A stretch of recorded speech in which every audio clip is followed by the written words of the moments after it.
Dito pumunta ako sa bilaran ng tuyo, mga isdang maliliit upang ating alamin. Tinignan ko muna siyempre yung dagat. Ayan, aking kinuna yung dagat. Hanggang tinitingnan ko yung alon ay hindi naman malaki, maliliit lang. Kaya ganyan lang ang alon ng tubig ng dagat, mild lang siya.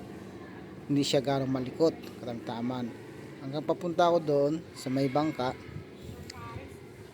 Yan, kinunan ko yung bangka. Yan po yung bangka na nilalagyan ng mga isdang maliliit na binibilad dito ng mga tao. Tapos inilibot muna yung aking camera dito sa mga batuhang malalaki.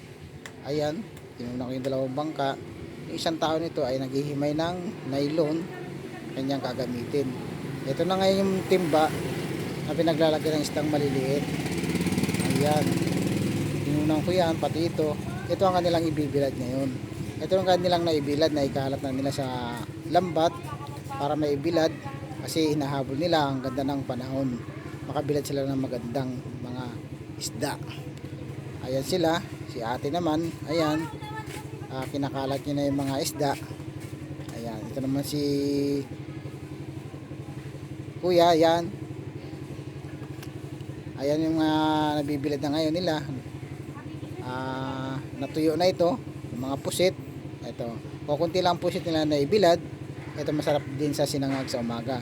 Ito naman si kuyang, paspas siya sa pagkakalat ng mga isda na kanyang binibilad. Ingat-ingat lang, baka matinig ang iyong kamay. Kahit yan ay maliliit, matutulos din ang tinig at matitigas. Baka ka masundot sa kamay, masakit din yan. Ayan, muli siyang kumuha ng isda, nilagay niya ito sa lalagyan. At pagkatapos binuhos niya uli sa lambat at kinalat-kalat niya uli. Ayan, sinabog-sabog niya ng ganyan kasi kinalat-kalat. Ingat-ingat lang, baka matinik. Ayan, para daw habol sila sa maganda ng panahon hanggat may init, hanggat wala pa yung bagyong Pipito na yan na parating daw dito sa Marabilis, Bataan, sa Timog Kabisayaan pa lang daw ang bagyo. Ito daw ang pusit na ito ay kung marami daw sana ay bibigyan niya ako. Ayan, nagpili-pili siya kung mayroon pang madadagdagan, pero wala na daw, kukunti lang pala. Ayan, kalat-kalat ulit siya, kalat-kalat ng mga tuyo ng ibibilad, mga isdang maliliit. Ito naman si Kuyong, ayan, sinasalok niya na yung mga nabilad nila na tuyo na. Ayan, kasi nag-aapura sila sa ganda ng panahon, baka kasi abutan ng ulan. Ito naman si ating, ayan. Ay, ito ang tuyo na aking kinunan. Yan, hanggang doon mahaba yung kanilang bilaran at malapad.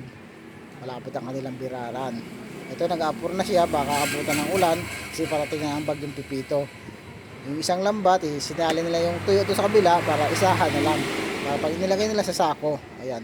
Ito ang GM Power, tambot yung malaki. At ngayon dito na ako nakapwisto. Ayun na yung GM Power. Ayan. Ito na yung nagkakakot ng mga isda, nagdadala dito sa bilaran para ano na nila.